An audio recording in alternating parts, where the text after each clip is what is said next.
Hi, I'm going to be suggesting how libraries can implement escape rooms to benefit their children in their libraries.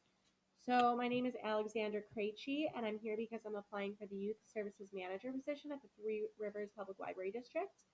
I left my contact information should you need me for anything.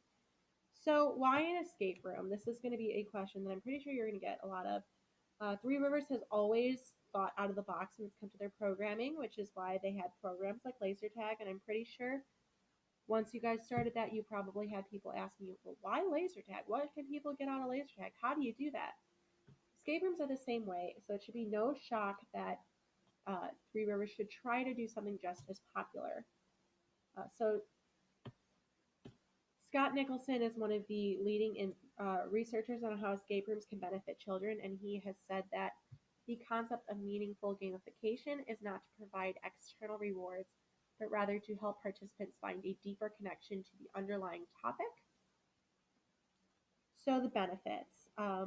Benefits that children can get vary. So these are some of the ones that have been listed through the website of Breakout EDU. They say that their kits really help with teamwork, critical thinking skills, hands-on/active learning, time management, and communication skills.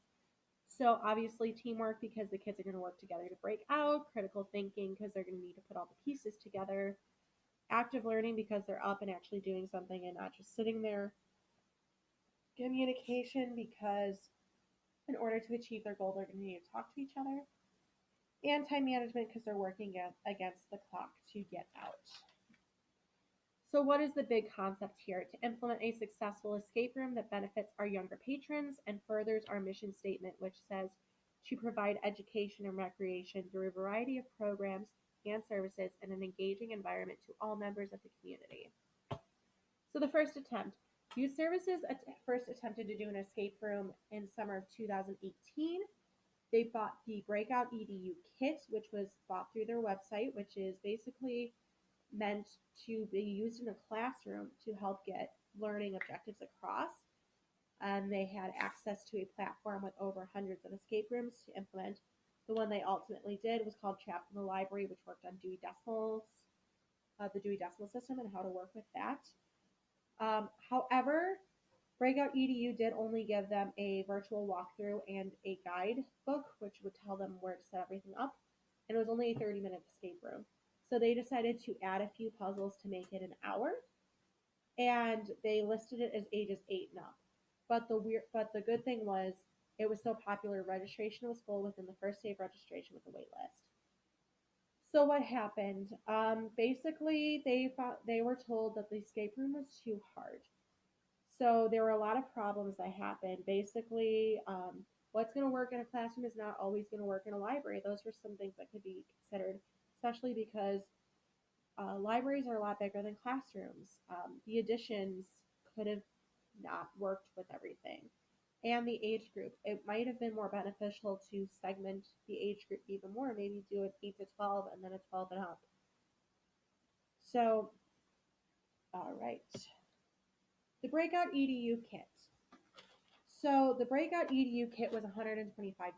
Now I've listed everything that came with it. I'm not going to go through everything. It's right there. It basically gives you everything that you need to do a successful escape room. But the things I found the most beneficial from this pack were the hint cards, the deck of reflection cards, and you also got a 12-month subscription to their online platform, which had hundreds of escape rooms. The reflection cards are going to come back, and I'll touch on those in a little bit. So, $125 seems like a lot of money for a library with a small budget. But here's the thing, a going rate for an escape room, should you go on your own, is $30 per person. So all Three Rivers would need is 4 to 5 people to participate in the escape room, and the kit paid for itself, which it has, so it's completely paid for. It's just not being used right now. Other expenses, the price of the paper for printing clues and anything else that could possibly need, guidebooks, letters, anything else that would help with the escape room. Prizes. Are you handing out prizes at the end for them getting out? If you are, what are you going to get them? That would be a part of your budget. And employee pay. They're probably not going to work for free if they're going to be doing this. So how are you going to pay for that? So paper, you're probably not going to use a whole ream of paper, but should you, they usually go for around, depending on where you get it from, it could be as expensive as $13 or as cheap as that. So there's that. Prizes. I would suggest you, if you have previous summer reading program prizes, use those. And your employee budget is part of the Three Rivers fiscal year budget, so that's completely paid for. Your key stakeholders are going to change depending on what time of day you decide to do this escape room. If you do it during the day, you're going to have four main groups. You're going to have youth services, library staff, patrons participating, and non-participating patrons. And I say those because if you're doing it during the day, the library staff and the non-participating patrons are going to be the ones who are hindered by the experience. They're going to need to keep an eye and make sure that things are still put in order, or the non-participating are going to be a little aggravated because there's kids running around everywhere being a little loud. If you're doing an after-hours program, you're only going to need to worry about youth services and patrons, which is what I have here. Youth services is going to be affected because they're running the program, cleaning up after the program, and planning it. And your patrons are going to be participating in the program. So, what's next? Your project timeline. The project timeline for this is going to be about 10 weeks. I say 10 weeks because you're starting 8 weeks before the program and ending 2 weeks after. So, around 8 weeks before the program, you're going to have your first meeting, which is going to discuss the premise of your escape room, basically why you're doing an escape room and how you're going to achieve that goal by using this project timeline. So right after the first meeting, you're going to take about a week to try to find a theme. Get everyone involved. Don't just be the one manager who decides, I'm going to find everything. Get everyone involved. There are many different resources you can look at. You can go back to Breakout.edu, which may be helpful. You can go online, Google stuff. There's a lot of YouTube videos that have Google Docs attached to them.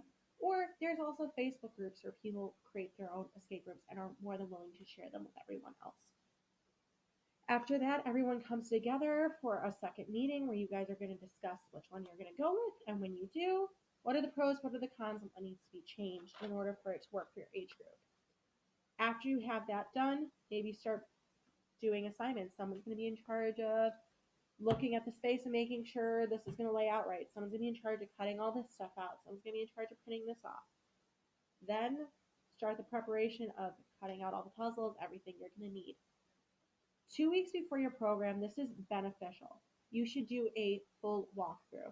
I know Breakout EDU does virtual walkthroughs, but you're going to get a lot more feedback from people actually doing your escape room than just watching a video online. So I would suggest getting children of library staff who aren't going to participate in the program, who's around your age group. Have them come in, do the entire escape room, and you take notes. Is there anything that really didn't run as well as you thought it was? Can it be fixed? If it can, how can you fix it? Powwow, see what worked, what didn't.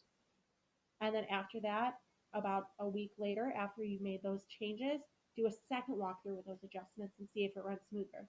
Is there anything that can still be worked on? If there is, fix that, because 3 days before your escape room, you should do a last walkthrough with all of the final improvements that should be just like how you're going to do the night of your escape room.